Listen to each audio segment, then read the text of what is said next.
Clerk will call the roll. Glenn Whitley, County Judge. Here. Roy Charles Brooks, Commissioner Precinct 1. Present. Andy H. Wynn, Commissioner Precinct 2. Here. Gary Fickus, Commissioner Precinct 3. Here. J.D. Johnson, Commissioner Precinct 4. Constitutes a quorum. Our invocation this morning will be delivered by Pastor Joe Fuentes from the Lake Country Christian Church, Fort Worth. Thank you for coming out today, sir. After the prayer, please remain standing for our pledges. Let us bow our heads. Lord, we just thank you this morning for all that you are doing here in this county, in Tarrant County. Father, we thank you that you are Lord of Lords and King of Kings. And Father, I pray for the judge and the commissioners that are here this morning. Lord, I pray for wisdom, knowledge, strength, discernment, encouragement, favor, and understanding in all that they do, Father. And most of all, Lord, we pray for peace. Father, for the things that will be happening throughout this week and throughout this year also, Lord, we pray, Lord, that you be in the midst of this.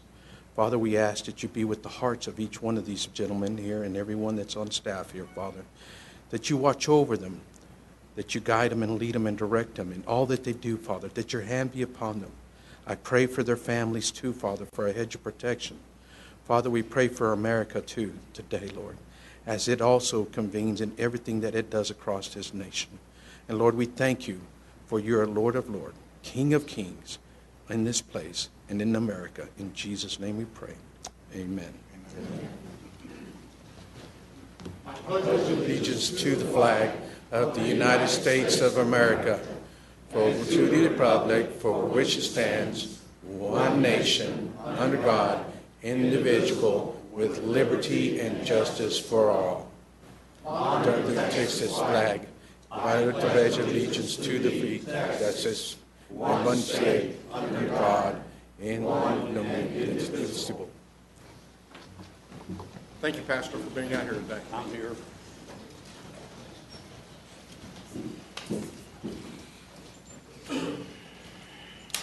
Mr. Manius.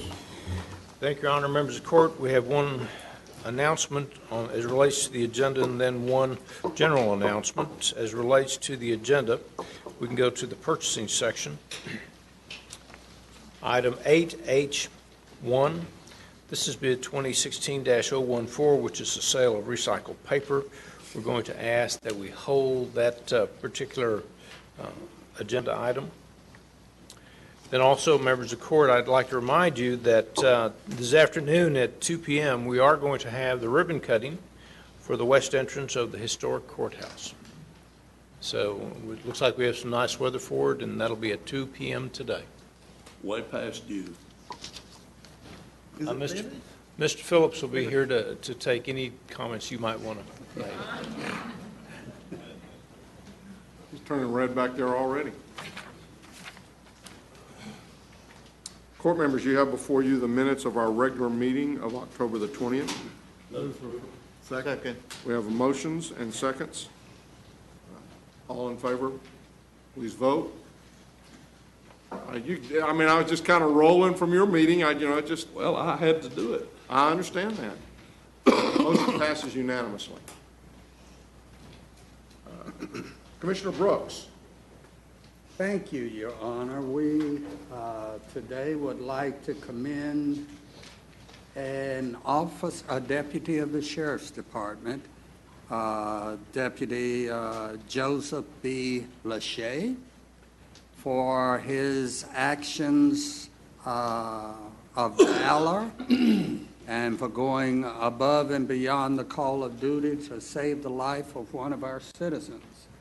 Would you please? Well, and I think the sheriff has some things, and then what we might do is let the sheriff kind of bring forth some folks, and then we'll do our resolution as we. I will certainly defer to the High Sheriff. Thank you, Commissioner, and thank you, Your Honor, members of the court, for allowing us this few minutes. I think y'all know that in the 15 years I've been here, on a handful of occasions have I brought this kind of presentation over into this forum. Normally we handle these sort of things in-house, but occasionally they rise to the level of something that I think is important enough that we come over here. As Commissioner Brooks mentioned, we're here to honor Deputy Lachey for saving a life of one of Tarrant County citizens, but we're here also today to honor the citizens who helped him do that. And Deputy Lachey will be the first person to tell you that without these other people's assistance, he probably wouldn't have been successful. And you all know me, and you know I say this all the time, but it irritates me when people throw around the word hero. If a guy can pitch a baseball really fast or catch a football or something, and they say this guy's a hero and our kids should look up to him. To me, real heroes are people who do heroic things and commit heroic acts. And certainly these people today, in my opinion, meet that criteria. For some background, this was on June 16th, 2015. It was about 11:57 in the morning when Deputy Lachey was dispatched to an accident in the 1200 block of U.S. Highway 377. The caller advised that a vehicle was on fire and a driver was trapped in the vehicle. Upon Deputy Lachey's arrival, he found a 2007 pickup truck had left the roadway northbound, had gone down an embankment, struck a tree, and was on fire. The driver, Sean Edward Romo, was trapped because his right foot was pinned inside the floorboard of the truck. Deputy Lachey, along with citizens Brandon Johnson, John Bedford, James Halford, Dennis Swindell, and Mike Colon, attempted to extract Mr. Romo from the burning truck. While trying to free Romo's foot, Deputy Lachey received burns to his upper forearms. Deputy Lachey returned to his patrol unit to retrieve a blanket to keep the flames off Mr. Romo while he still attempted to free his foot from the vehicle. He returned to the burning truck, again got in the truck, suffered more burns to himself, and assisted the others in finally freeing Mr. Romo and taking him to safety prior to the arrival of the EMS workers who came to the scene. Mr. Romo was transported by care flight to Parkland Hospital and suffered burns over 40% of his body. Deputy Lachey was transported to Harris Methodist downtown. He was treated for his injuries, which included first and second degree burns to the top of both his forearms and his hands when he tried to free Mr. Romo. He also hurt his knee during the process. Despite several weeks of recovery and having to work light duty at our training academy, we are happy to say that Deputy Lachey is back to full duty and again protecting the citizens of the county in his beat. For those of you who haven't seen, you can see a picture of the vehicle as it ended up. And, you know, I promise you one thing, I can guarantee you with one thing, that when Deputy Lachey comes up here, he's going to tell you that he was just doing his job. He's going to say, I'm not a hero. I'm just doing my job. I do what anybody else does. Well, let me tell you, I'm not sure everybody goes into a burning truck once, much less goes into a burning truck twice to help people. In my book, he is a hero. So the first thing we want to do is acknowledge the unselfish courage and actions from our citizens, and we will today present a Citizens Award for helping save the life of our citizen and assisting our deputy. First of all, we're going to present the award to Mr. Brandon Johnson.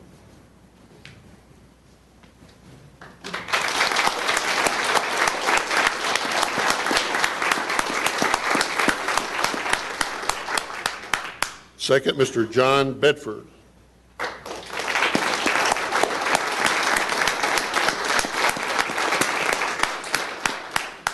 Mr. James Halford.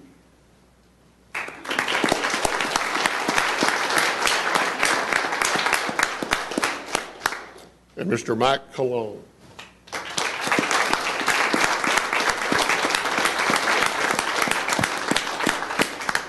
Mr. Swindell, come in. We had one other that might not going to be able to make it. We had one other citizen that assisted. We will give his at a later date. Now, if I can get Deputy Lachey come forward. We have two separate awards to give to Deputy Lachey, both greatly earned, and two of the higher awards that we award in the department. We are hereby today awarding him not only a life-saving medal for saving the citizen, but also a Purple Heart for receiving his injuries in the line of duty.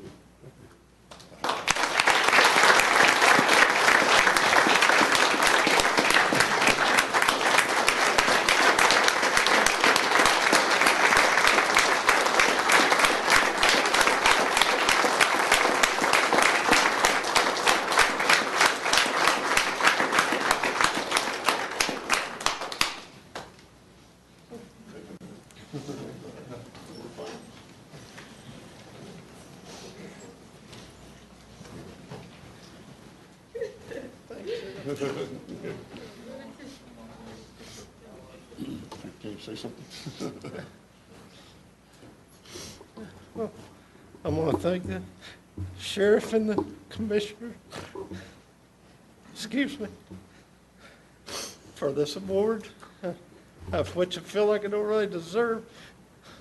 I'm just a cop doing my job. If it wasn't for these gentlemen here helping, they're truly good Samaritans and good citizens of the county. They helped out immensely. I couldn't have done it without them. But I'm going to say I graciously accept these awards in the name of my grandparents who are no longer with us, that taught me to be a good Christian and good moral person. Lee Sr. and Hazel Satterwhite, who are no longer here with us, but they taught me well, raised me right, and helped me to do the right things in life, and I thank you all.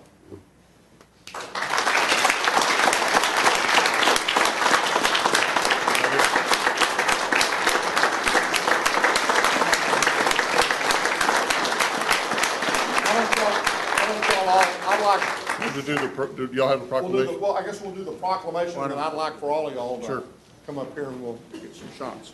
Stand right there. Just look here. He's going to read this. Deputy Lachey, on behalf of this Commissioner's Court, we offer the following resolution of commendation.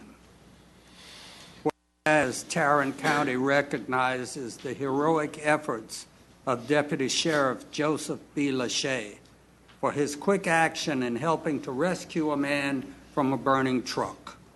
And whereas June 16, 2015, at approximately 11:57 a.m., Deputy Lachey was dispatched to a major accident in the 12,800 block of U.S. Highway 377. And whereas, upon his arrival, he observed that the vehicle was mostly engulfed in flames and that the driver, Sean Edward Romo, was trapped because his right foot was pinned inside the floorboard of the truck. And whereas several fire extinguishers, including one from Deputy Lachey's vehicle, were discharged into the vehicle to no avail, while he and others made multiple attempts to free the driver and extricate him from the vehicle. And whereas ultimately he and other citizens at the scene were able to extricate Romo from the vehicle, but not before Deputy Lachey had sustained first and second degree burns to his forearms. And whereas Deputy Lachey displayed exemplary courage in the face of grave danger, risking his life to save another. Now, therefore, be it resolved that we, the Commissioners Court of Tarrant County, are pleased to recognize Deputy Sheriff Joseph B. Lachey for his distinguished valor and service to the people of Tarrant County. In witness whereof, we have hereunto set our hands and caused the seal of Tarrant County to be affixed this 27th day of October, 2015. And with that reading, I move approval. In 4 seconds. 4 seconds. Motion passes unanimously. Gentlemen, we'd like for y'all to come up here. You know, while they're making their way, again, we all want to thank Deputy Lachey, but we also want to thank these other 4 individuals. Absolutely. Today's environment is one where, you know, what would sometimes be deemed acceptable would be just to drive on by. These folks stopped, and we appreciate very much you doing that.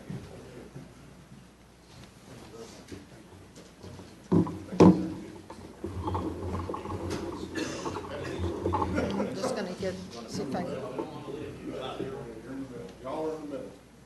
Deputy? This will work, Jacob.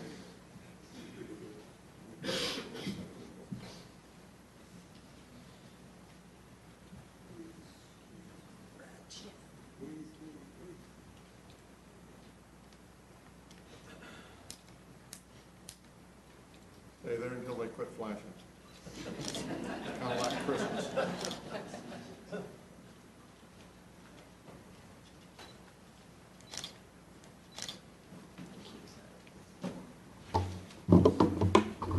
Y'all got all you needed back there? You all okay?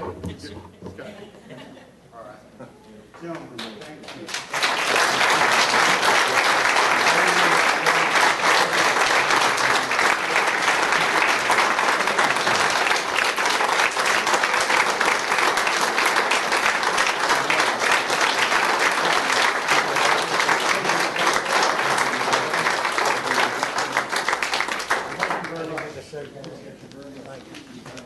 So much, and you look well.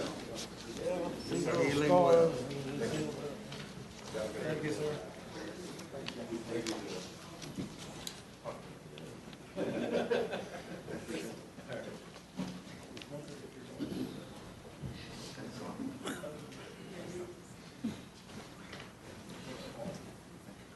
Your Honor, in closing, just let me say how much I appreciate the opportunity to bring this before you all. It's important, I think, that our people and the citizens of the county get recognized, and y'all are always so accommodating to let us do this sort of thing, and we greatly appreciate it. Thank you, Sheriff, for bringing this forward. Thank you, Dee.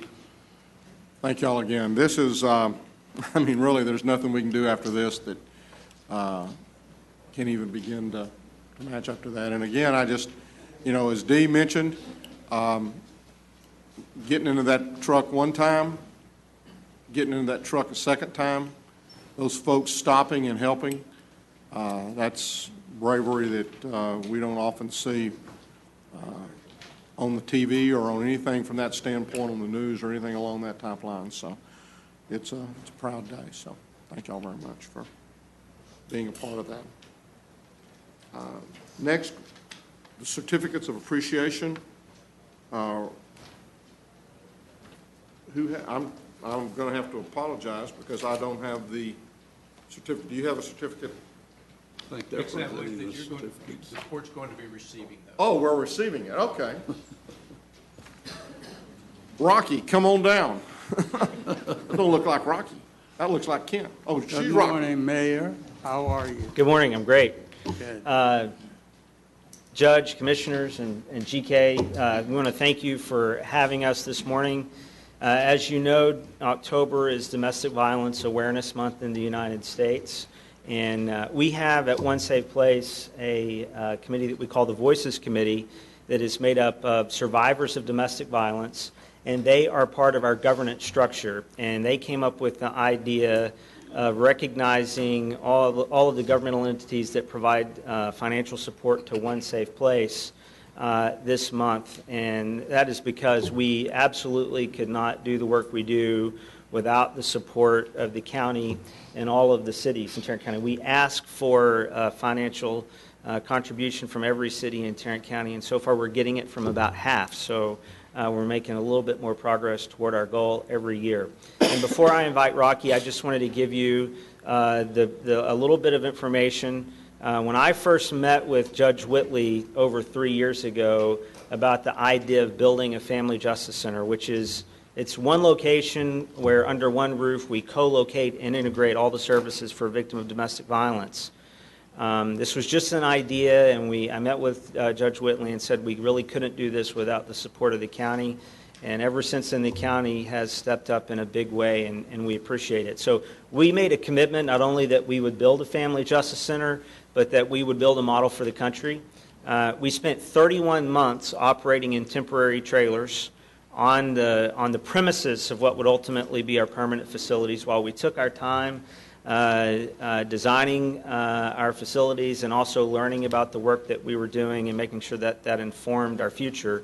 And so this month we have been in that permanent home for 1 year. And I'm proud to tell you that a year ago, when our friends from the National Family Justice Center Alliance came to Fort Worth to help us break ground, or to help us cut the ribbon, after one tour through the building, they announced officially that One Safe Place, the Tarrant County Family Justice Center, was not only the largest but the most comprehensive family justice center in the entire world. There are now about 100 family justice centers in operation. And since then, they have brought some world-class training to happen at One Safe Place. And in April, they will, for the second time, bring the National Conference for Family Justice Centers to Fort Worth to highlight One Safe Place as the model for the country.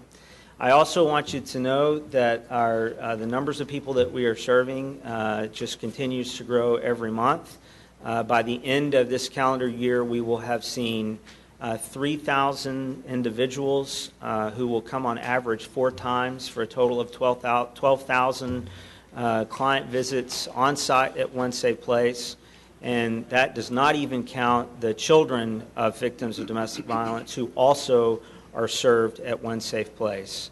And I will tell you, the folks that come desperately need our help. We're providing life-saving and life-changing services. Over 60% of our clients score in the extreme danger level on the lethality assessment that we conduct with every new client that comes in.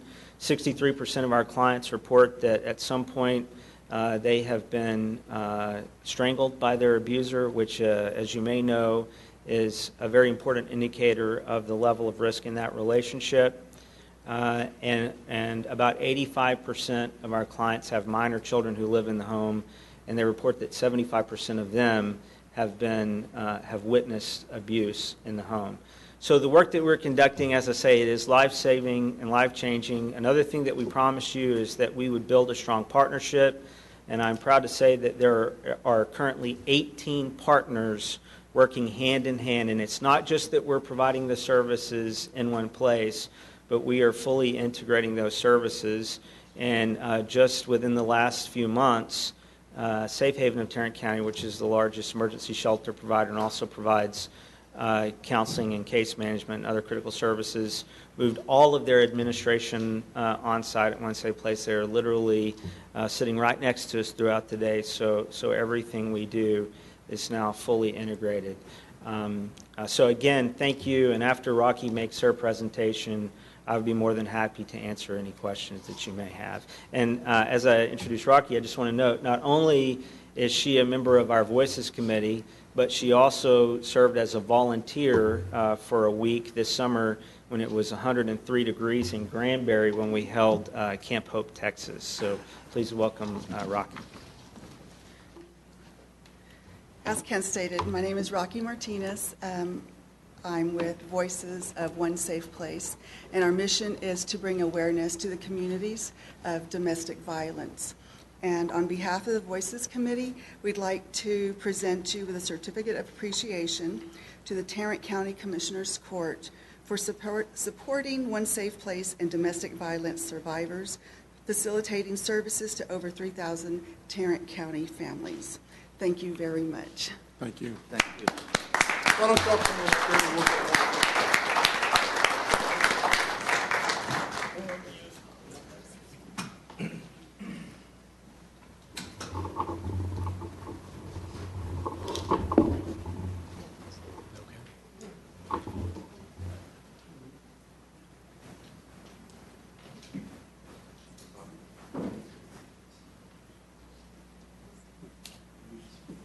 you right here and we'll get some back here.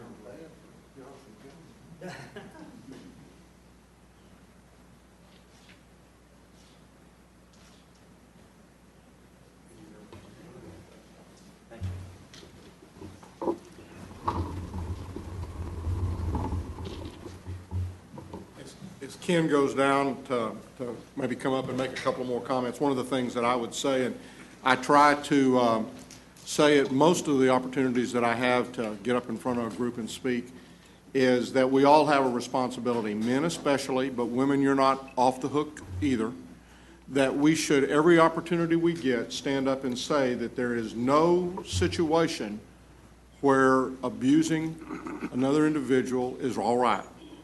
And if we don't say it out loud in front of people in the public, then for someone who is raised in an abusive household, where that's all they ever saw, then they believe that's okay.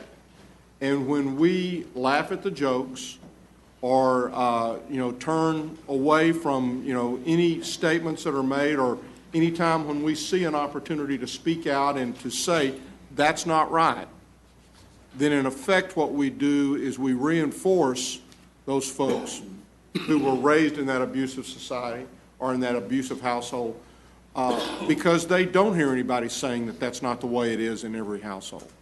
So I encourage people to, whether it's in your Rotary clubs, your civic organizations, your Sunday school classes, there is no place where it's inappropriate to stand up and say that domestic violence of any way, shape, or form is not right. There is never, never, never a situation where abuse or hitting someone is the answer or the appropriate answer at that time.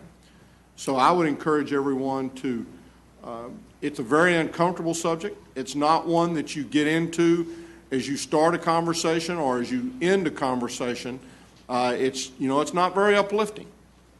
And so it makes it that much more difficult to have that conversation. But I would encourage everyone in this room to try to maybe make one attempt a month or more. If you can make it every time you get up, I would encourage that. But if you would, just as uncomfortable as it'll be, talk about it. The next time you're in a group and you have an opportunity to speak or to take a few moments to bring up a topic, talk about it and tell folks that it's wrong and that there's never a right time for it. Amen to that. And I'd note, as I said, I think One Safe Place serves the entire county. So if there is any community group that anyone with an earshot is a part of that they think would benefit from learning more about domestic violence, we and our partners are ready, willing, and able to come share information. As the judge said, it may not be an easy presentation, but it's one that everybody needs to hear. And I would take it even a step further and say, not only, speaking to men, not only is it not okay ever to hit a woman or to abuse a woman, but I think we have to get to the point where we accept universally that it's not okay to objectify women, that seeing women as something different, as an object, in many ways is the foundation of domestic violence. And so that's something that has to fundamentally change. And finally, Judge, I would say that although we're proud of being the largest family justice center in the world, we're proud of the partnership we've developed that we believe is unprecedented. We're extremely proud of the work we do in trying to identify children who are exposed to violence, assess their needs, and get them the help that they need. We think our effort there is unprecedented as well. We are in no way, shape, or form ready to declare victory because we haven't met our goal. Our goal is that there are 0 domestic violence-related homicides in Tarrant County. That's something that's kind of hard to imagine today, but we believe it is practically possible. And I do want to note that in the year 2014, which is the last year for which there are full statistics, that while Tarrant County didn't have the highest number of domestic violence homicides in the state, I believe in looking at the numbers, they didn't report it this way, but I believe of the large counties per capita, Tarrant County ranked second only to Harris County, and it came in second by a small margin. Doesn't mean that people aren't doing their job. Lots of great people working hard, again, doing heroic work. But I think we're going to come to you in a couple of months and announce a new effort countywide to get that number to 0 and to describe to you a plan that we think if we'll all follow the plan, we think we're going to get there. 0 domestic violence-related homicides in Tarrant County. So. Well, hopefully we'll begin to be on the right path when you come and tell us that our numbers are not growing, but that our numbers are declining. Yes, sir. Absolutely. Thank you. Thank you very much. Thank you, Mayor.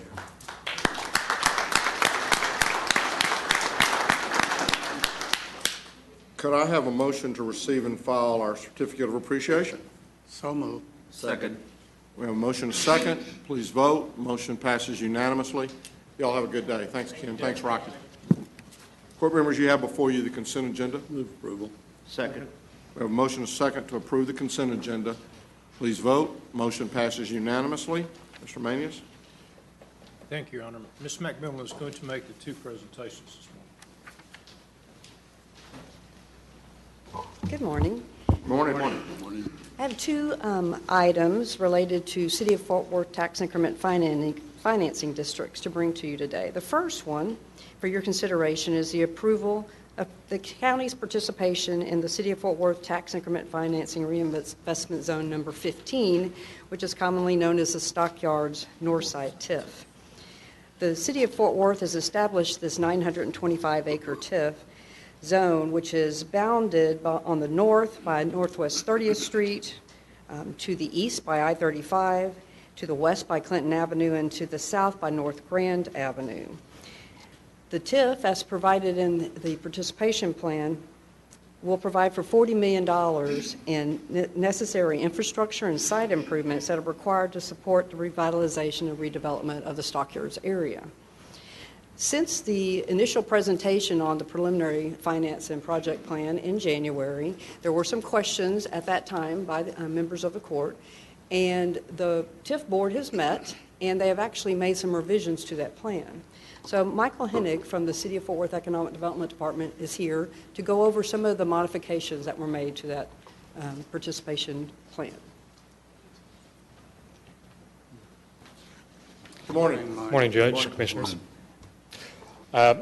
So I'm here today to provide an update on the Stockyards Northside TIF District, and as Lisa mentioned, to provide an overview of some of the changes that have occurred on the project financing plan since we last presented it to you.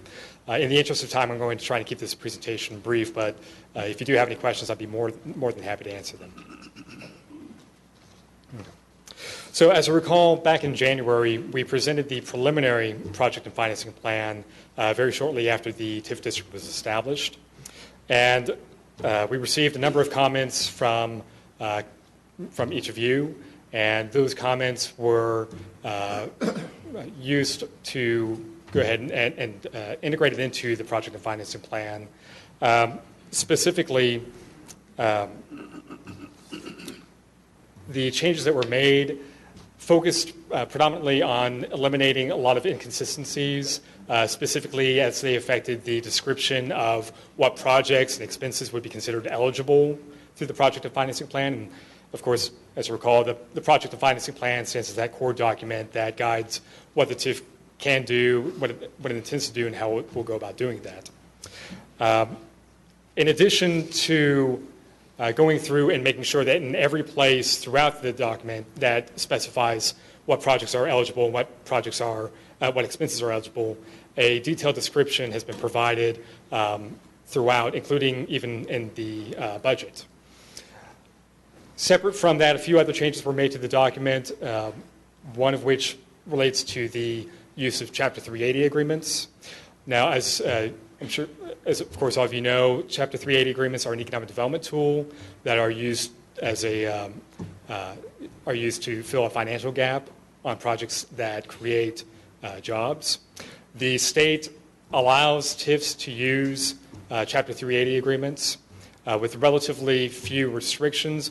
We have actually gone far beyond what the state requires. We are actually making it far more restrictive, stating that TIF 380 agreements will only be permitted on two types of projects, either if they will use state or federal historic tax credits, or if they are located on property that is owned by a participating taxing entity in the TIF district. Apart from that, there were a few other clarifications that were integrated into the document to make sure that it was very clear how certain tax exemptions, such as homestead exemptions or historic tax exemptions, would be treated by the TIF. And then there were some other formatting and clerical issues that were addressed as well. But by and large, the bulk of the changes were related to your comments. And so specifically, the plan now includes, as I mentioned, more detailed descriptions of each of these eligible categories of eligible expenses so that there is no ambiguity as to what is intended. One change that I'll go ahead and make sure I note here is the addition of the category for historic facade preservation and restoration. That group of expenses was actually a part of the preliminary project and financing plan. However, that was integrated into public infrastructure improvements. We decided to go ahead and break that out to be a little more clear and more explicit as to the eligibility of that group of costs. The budget for the project and financing plan has also not changed, with a couple of exceptions. Within the plan itself, each of the projects are accompanied by a detailed description, as I just indicated. It doesn't really translate well over to PowerPoint, I'm afraid. I want to make sure you're able to read this, but it is very clear within the document what is actually being achieved through the use of these TIF funds to address these categories of expenses. The total amount has not changed. However, historic facade preservation and restoration, again, has been broken out of the expenses for public infrastructure improvements. And so you'll see the addition of $1 million in budgeted funds for that purpose and the reduction of an equal amount for public infrastructure improvements. The TIF has a 20-year term and will terminate at the end of 2035. The city, the water district, and the college district are each participating at a rate of 50%. And we are requesting that the county do the same. That would take effect in fiscal year 2016. The total contribution by the county will be capped at the amount indicated within the plan, which is $8,305,110. And of course, that is incremental revenue that is over and above all taxing revenue that the county is currently receiving from the district. And so if the TIF outperforms, as we certainly hope it will, the county's contribution will be capped at that amount. So I'll be happy to answer any questions on this item that you might have.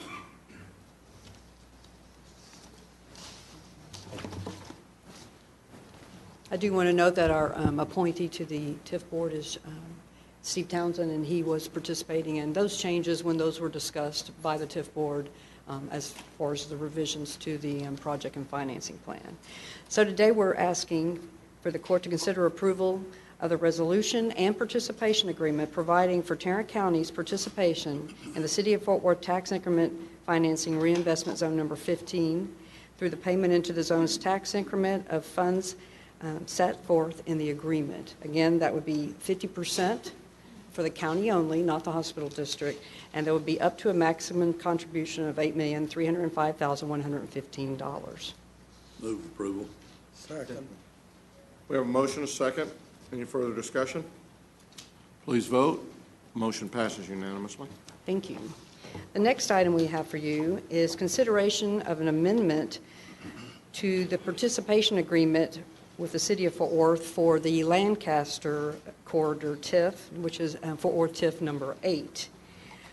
This TIF was originally approved in 2007, and at that time, the county approved participation with 80% of its tax increment for a period of 20 years. This would fund approximately $16 million in public improvements, and our contribution was capped at $7 million. Again, the hospital district is not participating in this TIF. In August of 2011, the Commissioners Court approved Amendment Number 1 to this TIF agreement, which provided for the addition of certain projects into the project and financing plan. But again, the maximum contribution was capped and remained at $7 million, and the maximum amount of project costs still remained at $16 million. It just shifted the actual projects that could be approved.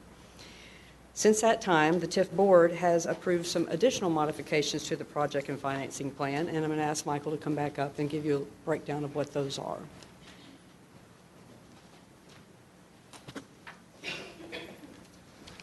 Hello again, Judge, Commissioners.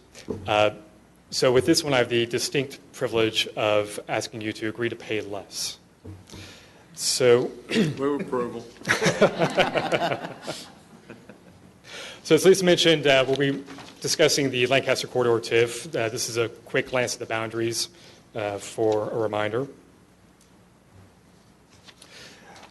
The original project financing plan was approved in 2004. The county agreed to participate in 2007. And as Lisa noted, toward the end of this past year, the project and financing plan was amended to address a few items, one of which addresses the use of Chapter 380 agreements as I described in the previous presentation. There were also some other clerical issues that were corrected. This provides an overview of the historical and projected performance of property values within the TIF district. And as you can see, it's done quite well, and we're actually projecting that it's going to be doing quite a bit better in the coming years. And so with that performance, we've determined that the TIF will actually be able to generate enough revenue to support the project and financing plan at a reduced rate of participation by each of the participating entities. That, just to make sure everybody's clear about what we're looking at here, that gray portion of the chart is actually the base amount that is currently being received by all participating taxing entities. The portion in yellow there is the incremental taxable property values within the TIF district, and that is what actually generates revenue for the TIF. There we are. And so the amendment to the proposed amendment to the participation agreement would cut the county's participation rate in half from 80% to 40%. The $7 million cap would remain in place. We are not asking to change that in any way. All other terms of the participation agreement would remain the same, and the TIF will continue to be on course for termination as was previously scheduled at the end of 2024. What's the interest rate we're paying on this, on those funds? There's no interest rate. It is strictly pay-as-you-go TIF. And so in terms of next steps, the amendment to the participation agreement has been drafted and is before the county for approval. And the rate reduction would actually apply to the current tax year with revenues affected for the coming fiscal year 2016. Which is, I apologize, that's actually the current fiscal year, now that we're in October. And with those funds, we'll continue to do all that we are trying to do to support the execution of the project and financing plan in that district. And so with that, I'll be happy to answer any questions you might have about this. I do have a question. I'm sorry. I understand that there is a move afoot to get 3 TIF districts to pay for expansion of the Hemphill Street or Henderson Street, one of those, underpass. I'm concerned about that proposal because the downtown TIF is coming upon the end of its useful life and has a very small amount of dollars left in it. This was not a project that was contemplated in the original project and financing plan. What does lowering the participation of each governmental entity into the Lancaster TIF district, where this viaduct is situated, what does that do to the Lancaster TIF's ability to fund that project on its own rather than having to have 3 TIF districts collaborate to get it done? So I'll try to answer that question to the best of my ability and to the degree that I'm able to at this particular time.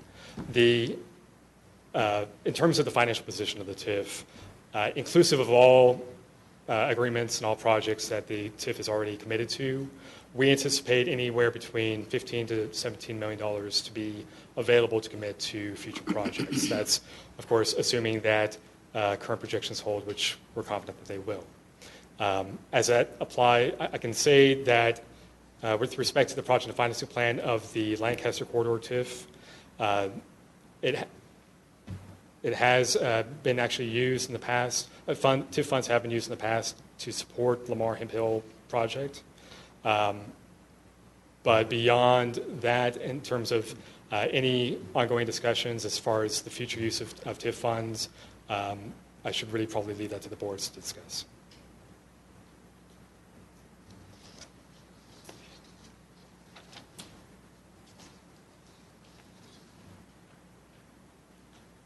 Well, it seems to me that by doing this, we're kind of hamstringing the ability of the board to make a decision, a go or no-go decision on whether or not the Lancaster Well, I TIF is think- able to do this project. I think, Commissioner, that the TIF board, the Lancaster TIF board have been moving forward with this modification for several years now before the concerns that you're talking about have come up. So I don't know that that was not considered. It has not been considered. There is a TIF board meeting, a joint meeting on Monday to consider those projects, but it's not something that's even been approved. This was all done prior to any of that coming forth.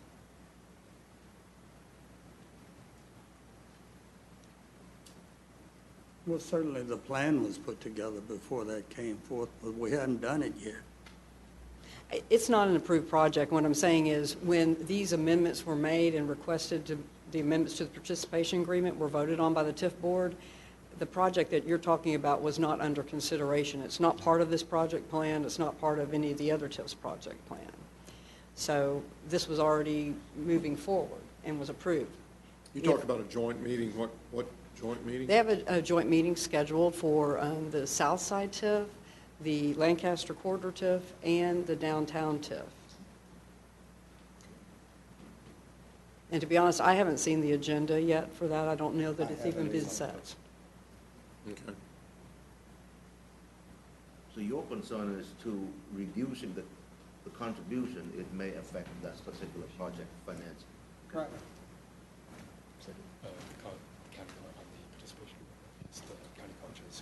I just asked Michael if any of the other entities have already taken action on this, and he did say both. I'm sorry? Both the County College District and the Water District have each already taken action to participate under the new project and finance plan as approved by the TIF board in December of 2014. At the reduced rate. At the reduced rate, in the manner that we're requesting.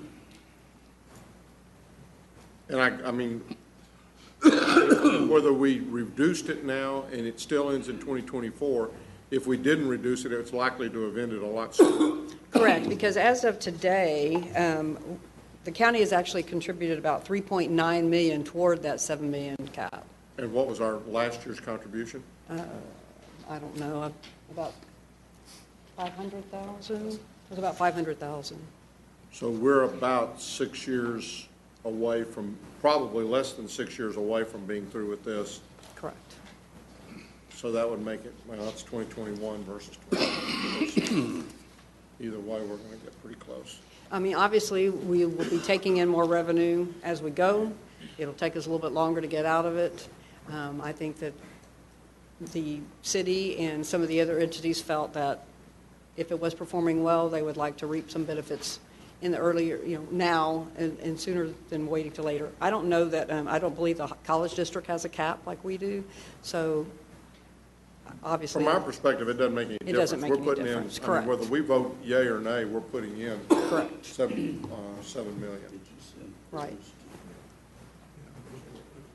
I believe we were the only entity in this one that had a cap, correct? Actually, the college district has now added a cap of $7 million as well, but we don't anticipate that they will be hitting that cap during the lifetime of the TIF. People are beginning to follow our. Correct. And I think they add that when they did this modification? Yes. Yes, they took this opportunity to modify to add their cap. So what's your pleasure, So, Based upon the fact that it's the same amount of money for us, I tend to agree with you that from our standpoint, it doesn't make a lot of difference. Right. So you want to move? No, I want to make the motion. well, the request that we have before you today is to approve the amendment number 2 which provides for the reduction of the participation rate to 40% and approves the amended project and financing plan, which basically allows for the 380 agreements to be used within the TIF. And that will bring more money to the county currently. Correct.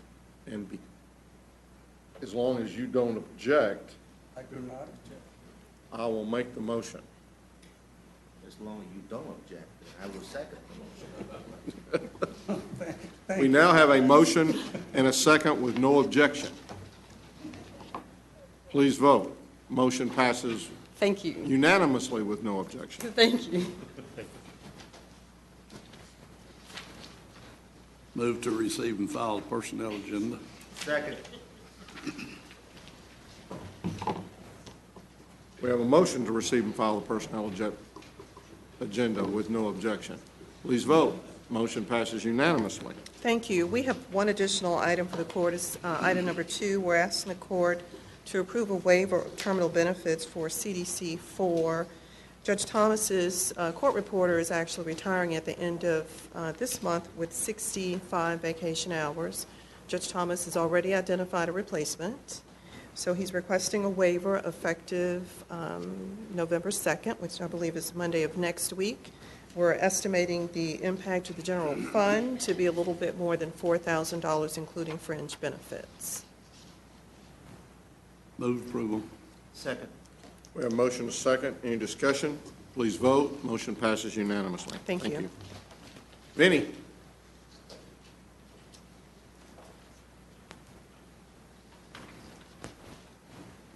You didn't send Ann down today, huh? Did she give you grief over absences last week? Yes, sir, I heard about those too. Well, good morning, Your Honor, and members of the court. Today we have one item before you requesting approval of a letter of agreement between Tarrant County and the March of Dimes Foundation. With your approval, this will give them the ability to help us with funding support of $5,000 towards a preterm birth conference, which is scheduled for November 18th at the Tarrant County Medical Society. Move approval. Second. We have a motion and a second. Any discussion? Please vote. Motion passes unanimously. Thank you. Thank you. Thanks, Vinnie. Mr. Beecham.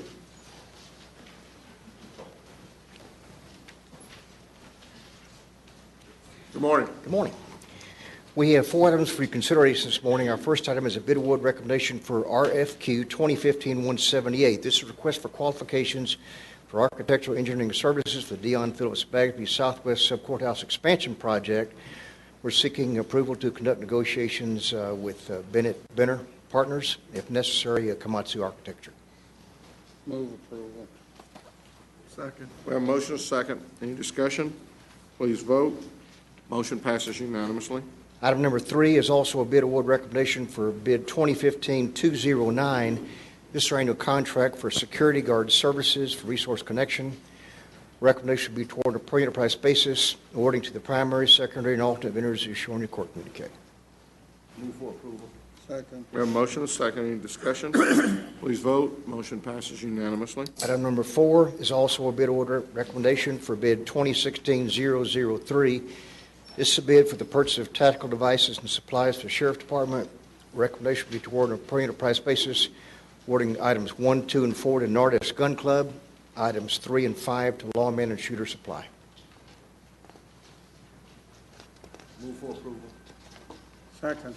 We have a motion and a second. Any discussion? Please vote. Motion passes unanimously. Our last item, number 5, is item in regards to bid 2016-001. This was a bid for countywide off-system bridge repairs. We are recommending rejection of all bids and asking for permission to rebid with revised specifications. We received 1 bid, which was 50% above budget. Move approval. Second. We have a motion and a second. Any discussion? Please vote. Motion passes unanimously. Thank you. Thank you, Jack. Do we have any appointments today? Having none, then we will move to the claims, including the addendum. Move approval of the claims, including the addendum. Second. We have a motion and a second to approve the claims, including the addendum. Please vote. Motion passes unanimously. Briefing items, Mr. Manius. Thank you, Your Honor. Members of the court, this is an item that the court requested that we bring to you this week, item A, which is an update on the EB-5 Immigration Investor Program. Okay, last week, Judge Whitley had asked that we bring to you a briefing about just what the EB-5 Immigrant Investor Program is.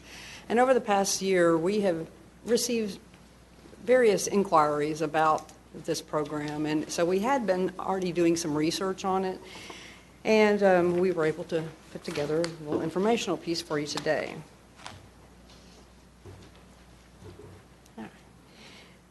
The EB-5 Immigrant Investor Program was established by Congress in 1990 to promote immigration of people who can help create jobs for U.S. workers through their investment of capital into the U.S. economy. This program has been around for years, but has gained its in popularity, and it's really exploded in use in the last 5 to 7 years, probably since 2009, because of the capital markets being tightened over here. There are two categories of EB-5 investment. It's direct investment, or the individual investment, or through a regional center. Now, both of these are administered through the Department of Homeland Security and the U.S. Citizenship and Immigration Service. There are three basic eligibility requirements for the EB-5 program: investment, job creation, and a minimum time period for both of these. The minimum investment required is $1 million in a new or existing business. However, if the business is located in a targeted employment area, the minimum investment requirement is reduced to $500,000. And we'll detail a little bit more about TEAs later in the presentation. This investment must create at least 10 new full-time jobs. Now, if you're investing through the direct EB-5 program, these jobs must be direct jobs working for that business. But if you're investing through the regional center EB-5 program, this can include direct jobs and also indirect jobs, jobs that are created not necessarily in that business, but an offshoot because of the investment that was put into that project. Again, investment and job creation must be made within 2 years from the time the program starts. Is that from the time, okay, when we talk about program starting, is that from the time that we sign, or are you fixing to tell me that? I'm fixing to tell you. Go right ahead. So why is this program so attractive to foreign investors? The main reason, U.S. visas. The investor and their family, and that includes their spouse and all children under the age of 21 years, are given a conditional visa upon application approval. So the application is approved, however, though, there is a thorough background check. They go through an extensive Department of Homeland Security background check, and the source of all funds that are going to be used through that investment are tracked. Once that application is approved, that 2-year period starts, and the conditional visas are issued. Then the permanent visas are issued after 2 years if the investment is made and job creation is made and proven. And eventually, the investor hopes to see a return on their investment of some sort. And that's not usually very much. How long? We'll keep going. Okay. The program looks pretty simple, but in a sense, there's a lot of nuances to it, so that's why I'm going over. I tried to make it shorter, but I felt like it was best to just go over everything. Under the direct individual program, this is the one that kind of started off being the main program.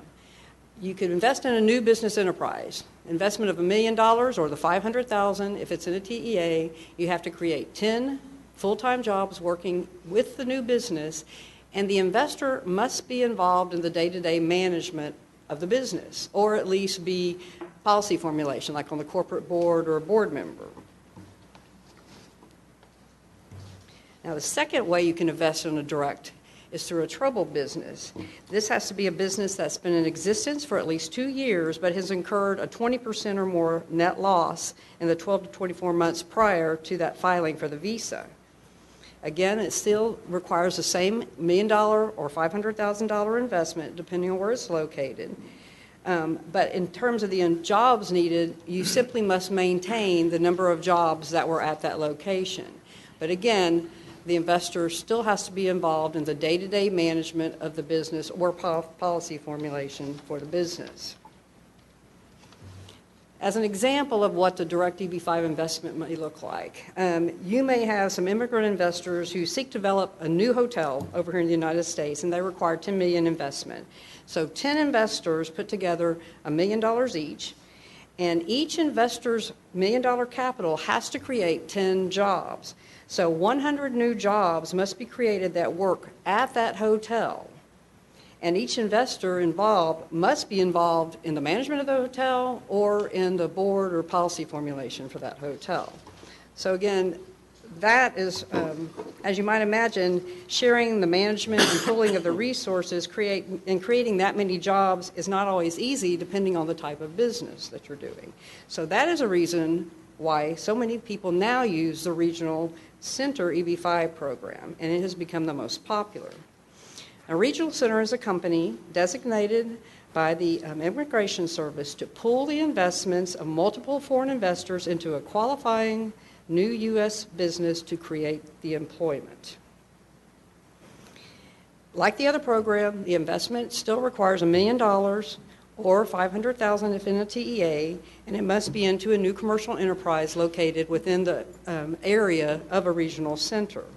However, unlike the direct program, the jobs don't have to be directly working for that entity. They can be indirect jobs, like I said before. So what happens is when you put that money in, it creates an offshoot of service industry jobs.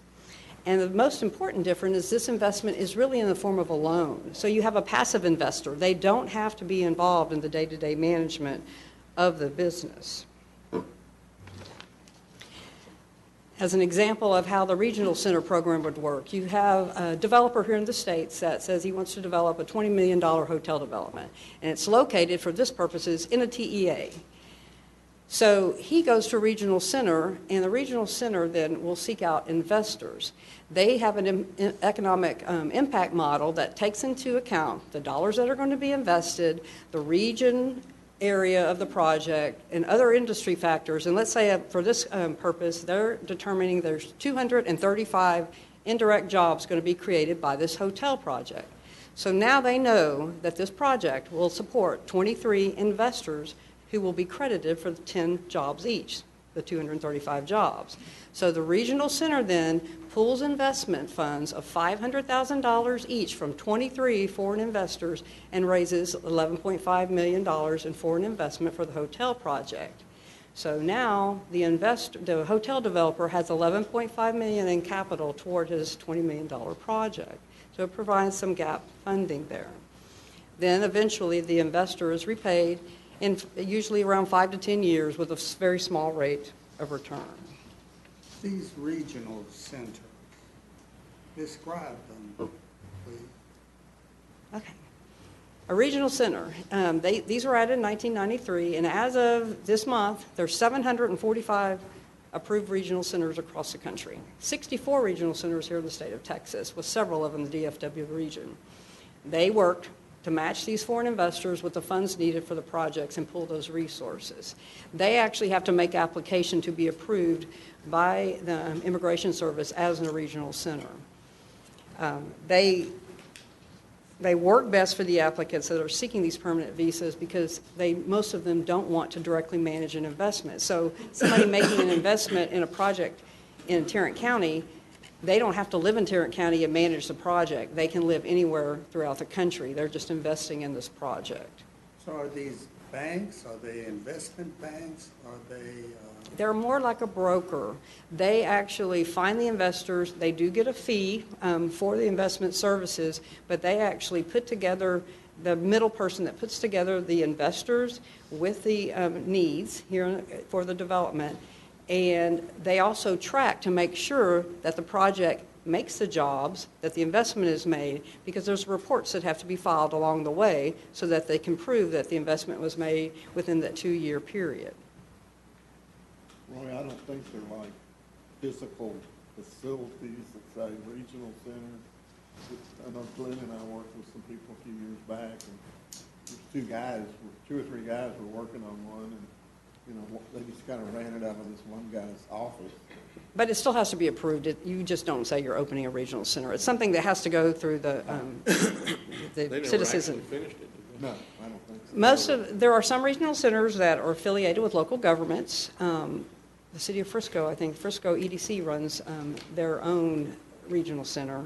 Fort Worth has, not regional, but Fort Worth has, I think, some direct. They actually contract services with Civitas. But I mean, what it amounts to, though, is depending upon where the facility is located or where the region is located determines who has to approve or who can approve that from a governmental entity standpoint. They have a program pretty much preset to where they've got some areas, and I can kind of talk about that in a moment when we get to the next slide. But for the most part, these regional centers are really established by real estate developers and lawyers. A lot of the immigration lawyers have gotten into this business. They were already helping people get over here with other forms of visas, and this program came about, and they have really been the ones who have really moved forward with a lot of the regional centers. Lisa, isn't it, from what I can tell, and I don't want to make an assumption that may not be totally true, but it seems that it's not that great of an investment. No. It's long-term. It's really a way to get a visa, to get your kids here so your kids can go to school. And just like and that's what it's about. Just like this next slide I have up here. For the investor. Why so much interest? Well, and these are wealthy, wealthy people. Right. Most of them are from. For the developer, it's a new source of investment capital. And then the cost, like you said, the cost of capital is normally well below market. And again, it shifts the risk. Instead of all of their money being put into it, they're bringing foreign investment into it. And for the foreign investor, the benefit is that permanent visa for themselves and their family. And again, under the Regional Center program, being a passive investor, not having to actually work and stay and live in the place where you're putting that investment. So, to them, the rewards are the visa and the risk of the capital and the low rate of return are worth that reward. So from a developer standpoint, how do they get involved in seeking investors? Some of them do it directly. Some of them, as Judge Whitley was talking about with Fort Worth, when some companies come to them, there was a property right now that's off of Ray Street, and it was a project, I believe it's a maybe a multifamily living project, I'm not sure, but I know right now this was the first project that Fort Worth actually took directly to the regional center and said, can you help this project? They need some help in their financing. I think both the city of Dallas and the city of Fort Worth have made trips to China and made presentations on the fact that these programs are available. It's a middleman where they're, linking in people over there who want to find businesses over here. It's that type. You're basically buying a visa. So it goes both ways. Sometimes it's the investors looking for a project, and sometimes it's a project looking for an investor. But what's interesting is that this program, even though it's been around for years, it's only been in the last 2 years that the program has actually filled all of its visas. The program is limited to 10,000 visas per year, which that's total. That's family and included. So that's really only approximately 6,500 to 7,000 investors. The rest of those visas go to the family members. And for the last 2 years, they have maxed out. This year, they actually maxed out in June of this year. Last year, they made it almost to the end. They come back and start again, I believe, in September. So the program has gotten very popular, and the majority of the visas in recent years have gone to the Chinese investors. And again, like you said, most of them are seeking to get their kids over to the United States for higher education. Right now, the wait has gotten so long because there's only those 10,000 visas that some of them, if they start too late, they're missing the boat on some of their kids, and so then they're waiting, and then they turn over 21, and so those children don't apply, and they can't get in under that same visa. What kind of visa are well, it's an EB-5, that's the visa, but it is It a, entitle them to legal residence? a green they card? have a visa, legal, permanent visa. So once they make the investment, they can stay here as a permanent resident they visa. become It is permanent, A legal alien. correct. And their kids.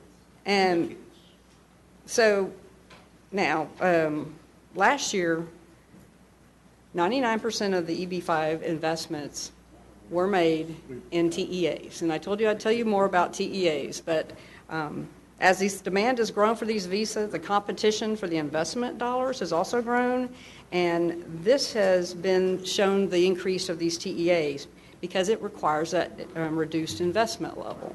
And this is where the local entities come into play. Congress gave states the authority to designate the target employment areas. But in Texas, former Governor Perry authorized the mayors and county judges to approve the TEAs in their jurisdictions. Therein lies why we're discussing. Exactly. The first time I signed one of these in one of y'all's precincts, without y'all knowing about it or without y'all saying yay, you're gonna be all over my, So, what is a area. TEA? What is a TEA? Is A targeted employment area. It's a rural area, which means it's outside of a metropolitan statistical area, or it's not in a town of 20,000 or more.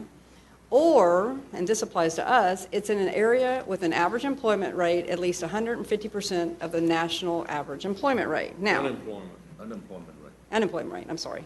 Currently, that threshold for the non-rural TEAs is 9.3% average unemployment rate. So that's 150% of the 2014 rate set forth by the Bureau of Labor Statistics for the national average, which is currently 6.2%. So 150% of that means you have to have an area that has 9.3% average unemployment. And I say average because you can aggregate census tracts. It could be 2 census tracts, it can be 5 census tracts. You can have some that have larger amounts. Now, this actually has decreased because last year when we had some projects come to us, that aggregate average had to be 11.1 because the national unemployment rate was actually 7.4%. But as of, I think, March or April, when the new statistics came out, it was reduced to the 6.2. So now they have to aggregate an area that's got at least 9.3% unemployment. And just for everybody's knowledge, Tarrant County's average overall is about 4.0% unemployment. So mayors can approve a TEA if it's located within their city. And they can also approve a TEA that includes census tracts in other cities as long as a project site is located in that mayor's city. I know it seems strange, but we have gone over this. That's a very important issue to remember because, quite frankly, if the project itself is located in one city, but in order to accomplish the TEA, you can actually reach over to other cities. You don't need to get the approval of those other cities, just the mayor of the city where the project is. You're just grabbing the unemployment areas. That's exactly correct. This is sounding shadier and So, so what's happened though is, and this is why we've been talking with people, but we've been trying to get them to just go to the mayors and get it done, and some of them have. But the actual act is coming up for this program is coming up for review by the end of this year, and just as you had your concerns about this TEA, there's also concerns out there about the TEAs and how they're being formed to take in areas. I don't get how the city of Westlake, which is probably per capita the most wealthy city in Tarrant County, how they qualify. Because they pulled in Fort Worth, because they're going down, I believe, pulling in Fort Worth's unemployment rate. Yeah, look at that. I'll send you, this is. Does it have to be contiguous? Oh, it is contiguous. Oh, my goodness. But this is one that was brought to us, and we asked that the mayor do it. Oh, my. That looked like precinct 1. Well, what they did was to come all the way from Westlake and take in southeast Fort Worth. Correct. Sounds like a plan to me. That's BS. Okay, so, I mean. So, So what's happening now is, though, while the city of Westlake or Southlake or someone, the project may be there and they draw this TEA and they can approve that, it's coming under scrutiny in Washington. And so now they're coming back and saying, even though technically we can do that, the immigration attorneys are asking for the county judge, because it goes over multiple city boundaries, they're asking for the county judge to also sign this and approve the TEA, because it improves those. Now, another way it could be done is if you got every one of those mayors to approve that also. And this encumbers more than just one of our sub-courthouses. Lisa, did you mention? How much that more? Go ahead. On the TEAs, that the same census tract or the unemployment area can be used for different projects. Once you include it in one project, it doesn't mean that you cannot use it for other projects. Correct. So, one of the things we had discussions We with. have about, probably, what do you think, 5 minutes yet? Yes, okay. Wrap it up. So, one of the things we often remember, cities and counties are not obligated to approve a TEA. We don't have to do it. If we want to do this, we can establish a policy for how we're going to approve those. We can limit the aggregation of the census tract. Down in Houston, they require that a TEA cannot have more than 12 census tracts or be any greater in area than 4 miles, because they don't want the project to go from the north part of the county to the south border. So they've set those boundaries. Harris County, they actually said it's only going to be in a census tract. It actually has to be in a census tract that meets that aggregate. So different areas do different things. City of Fort Worth has already approved an area that's mainly in Central City and Southeast Fort Worth, and that is where most of their projects go.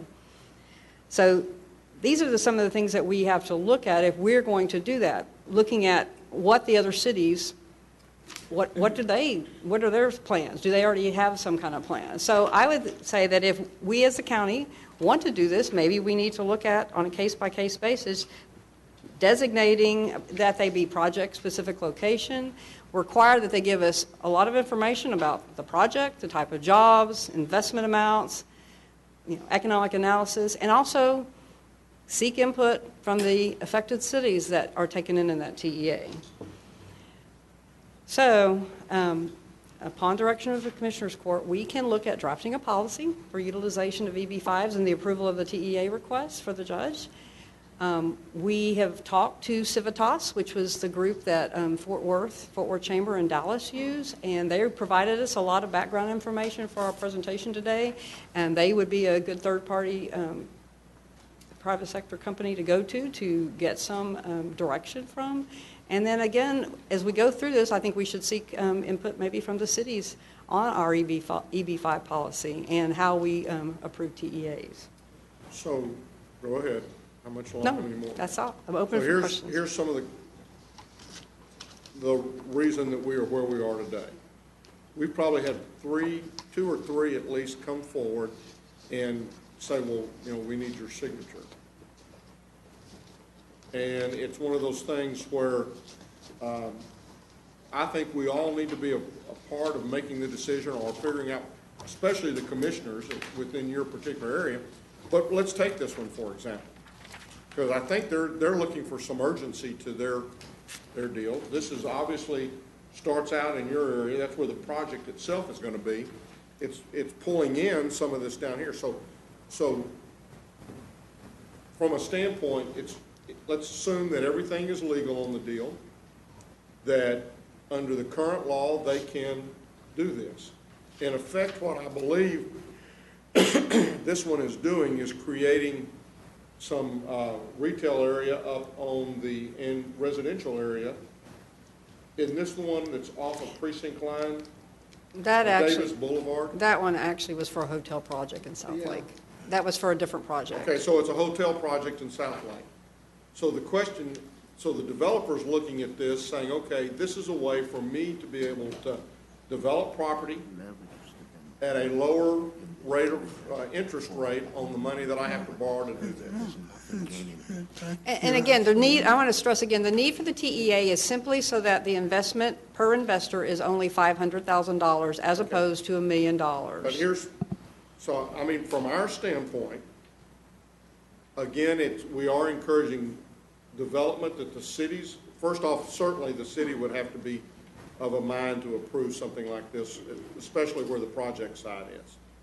It is a form of financing. Now, along with it goes the citizenship.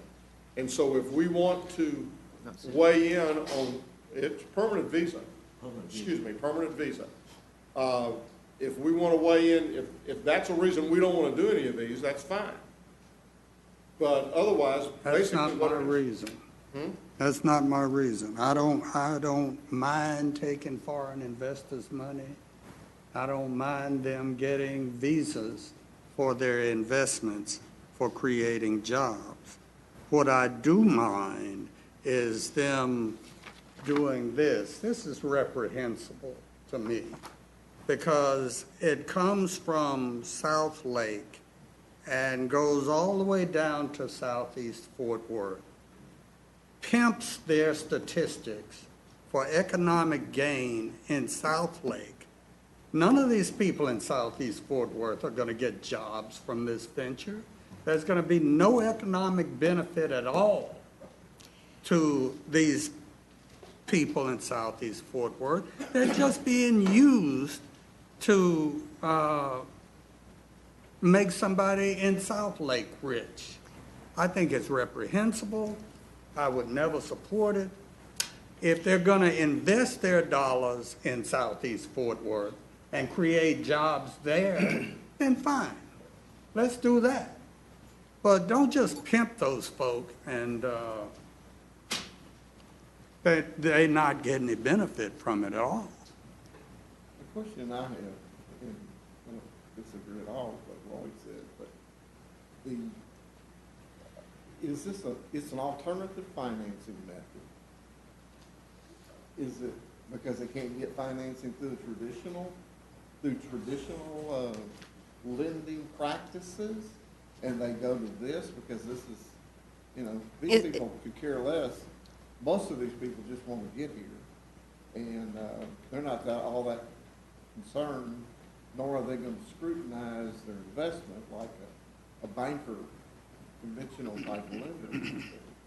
It's a cheaper, like you said, probably less scrutinized form of investment, though they do have to, really once that economic analysis is done that shows the indirect jobs are going to be done, as long as the money's put in and that investment is made, that economic analysis will stand true, so that's going to come to fruition. But I will say that, some of the data that is being provided for these extended zones like that does try to show that wherever the location of the project is, that it is helping support employment by people in other areas. Now, maybe it doesn't hold Let me assure you true. that South Lake and all those folks up there have a hard time finding within that geographic area workers to come and work at these facilities.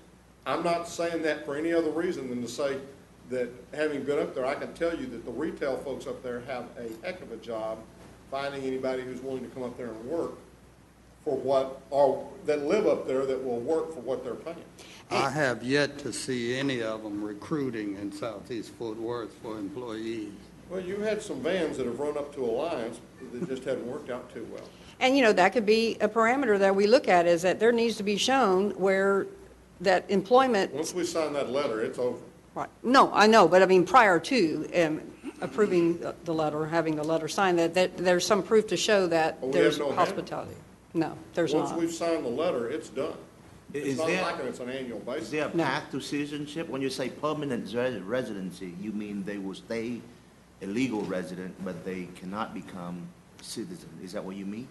Commissioner, I really don't know the answer to that. They will be issued a green card. They'll be a green card here. But after 5 years, can they apply to become U.S. citizen?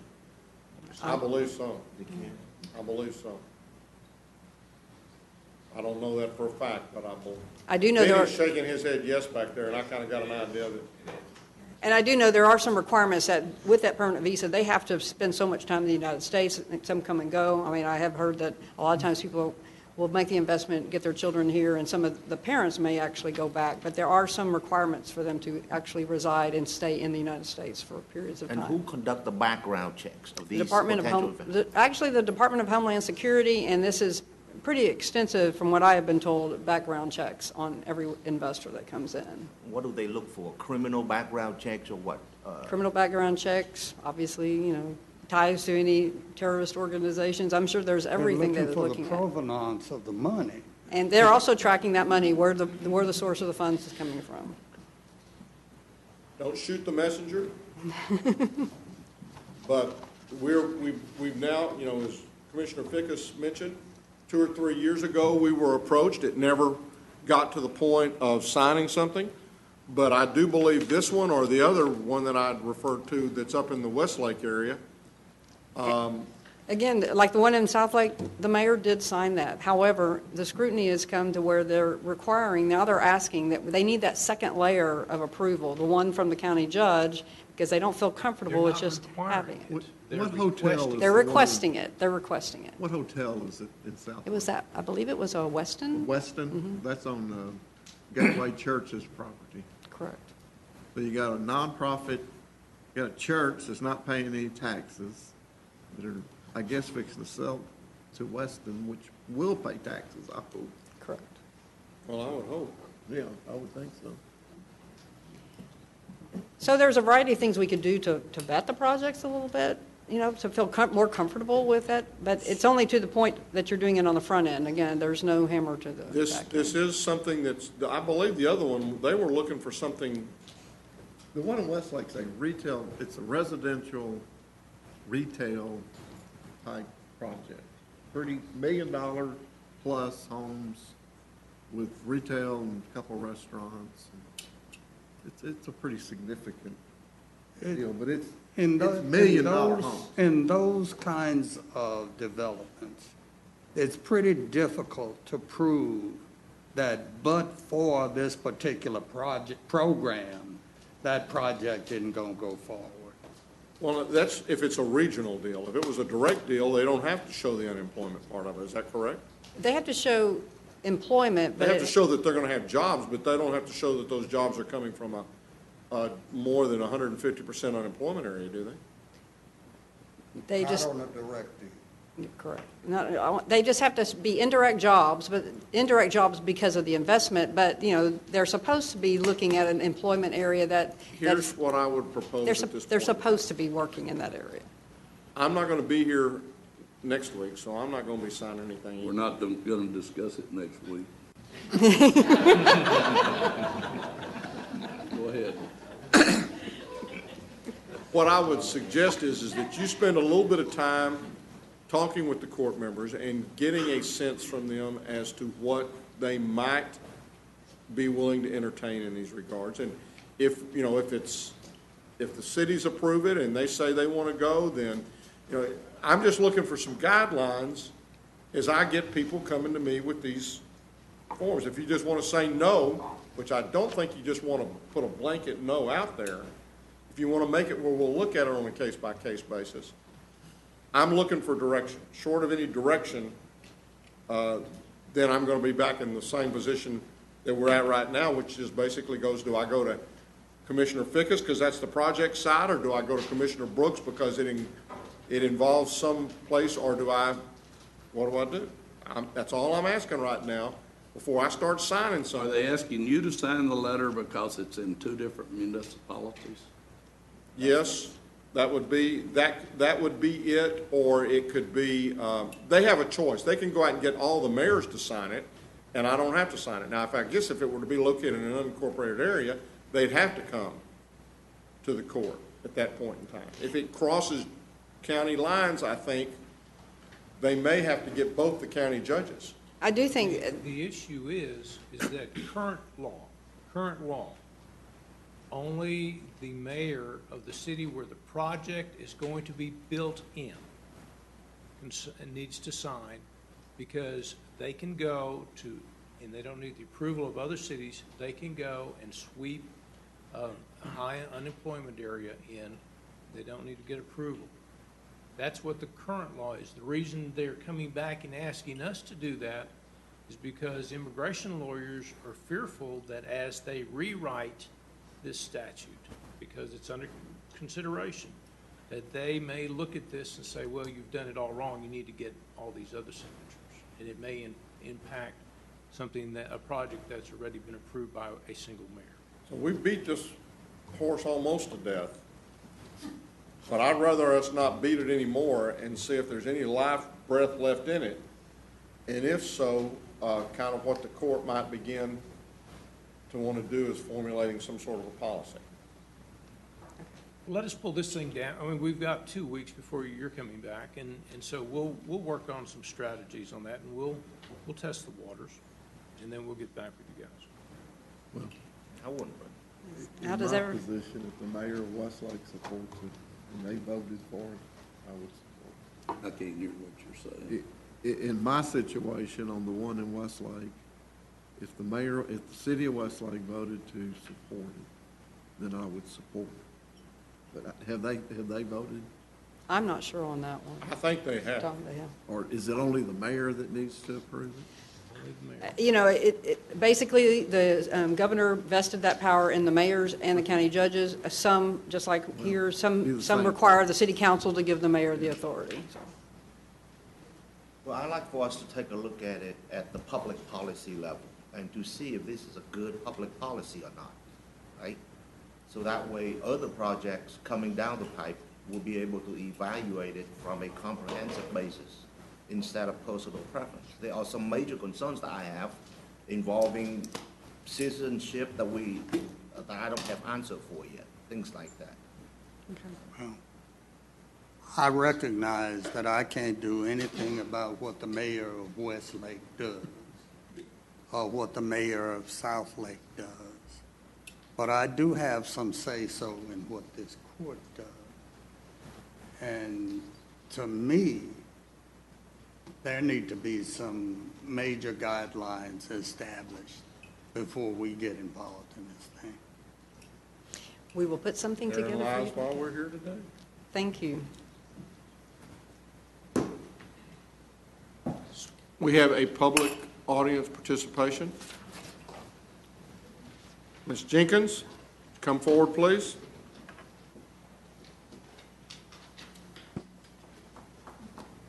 I'll say the drill, although I think you know it. It's not on the agenda, therefore we can't respond, but we welcome you here. Thank you so very much. Go ahead and give them your name and address, please. My name is Laura Adams Jenkins. My address is 8101 Canyon Oak Drive, North Richland Hills. I seek justice for my 39-year-old son, Roy Adams Jr. August 5th, he's been in jail. He has been in jail 10 years for a 12-and-a-half-year intoxication manslaughter sentence for the 2004 death of Grapevine Police Officer Darren Metlin. He has been denied parole 4 times in 4 consecutive years. Without diminishing our condolences to the Metlin family in any way, our son was not drunk driving. We think and we believe he had an epilepsy seizure which caused a horrible accident. You can read all about my son's case at justiceforroyjr.com. 3 critical points in our son's case were Euless police officers edited and altered video, Tarrant County Prosecutor Richard Alpert changing the blood draw process, and the blood draw ends up at Tarrant County Medical Examiner Periwani's office. While going through the legal process, we also went to the federal process, the FBI and the group. Ultimately, we lost all of our legal processes, and we have lost the FBI processes, but we're still working on the FBI because their website says they're the lead agency for investigating violations of federal civil rights laws. So here's an example of a letter that we received from them, and it's from U.S. DOG, FBI, Cynthia Diddle, Chief, Civil Rights Unit. The matters that you have brought to our attention do not warrant the initiation of an FBI investigation. The FBI's Dallas Division has also reviewed this matter and determined that no action is warranted. However, I definitely disagree with her in terms that warrant the initiation of an FBI investigation. If it's illegal, it's illegal. And we have brought to our attention, of course, the tape. So here we are today, and you see my sign, it's a new sign. It has Perawani on it today.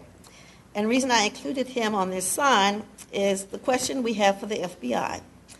Is the reason why your agency will not look at my son's case, and this comes directly from the Dallas FBI office, because a number of letters that I received from different agencies, they all cite Dallas FBI says. So Dallas FBI is the reason why your agency will not look at our son's case due to Waco, due to the Brent Davidians, due to Dr. Perawani, and your relationship with the FBI. Thank you so much. Thank you, ma'am. Appreciate you being out here today. We will now recess our open meeting to proceed to close to discuss items exempted under sections 551.071, 072, 074, 076, and 067 and 076 of the Texas Government Code.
Having returned from our closed session and there being no business to conduct at this time, we stand adjourned.